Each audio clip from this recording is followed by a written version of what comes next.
Conversations with the Universe. So this beautiful young lady behind me there is DeCara Thompson, 19 years old. She was until she disappeared on the night of August 22nd, 2025, out of Atlanta, Maryland. And she was just supposed to be getting gas and coming right back home. She wasn't the type of kid to not report back to her parents.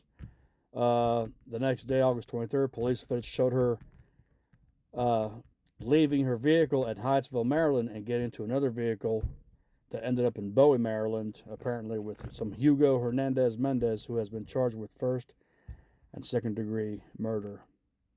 August 31st, 2025, in Anne Arundel County, 7 miles away from she was last seen, where her body was found, and she was so horrifically beaten she can only be identified by her tattoos and jewelry. Usually the immediate reaction is, ICE. Was this young man a foreign national? Did ICE do their job or didn't they do their job? Etc., etc. The problem is crime. Crime's the problem, We're losing young ladies all over the United States to other Americans and also illegals as well. The problem is we're not laying down the hammer hard enough like other countries do. That's a huge problem. If criminals don't see an imminent punishment coming and one that stands firm, then they're going to keep doing the same thing they always do.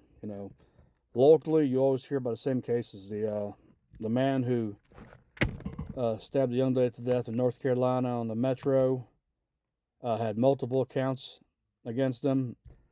This young man has multiple accounts against him as well.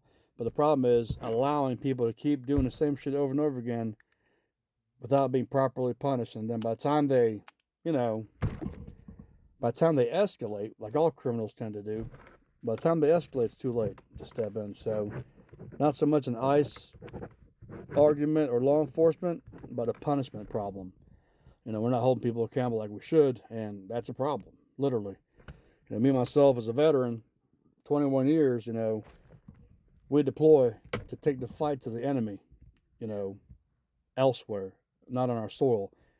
But when we're at home and our own people can't even be protected, that's fucking terrible. It really is. It feels like we failed.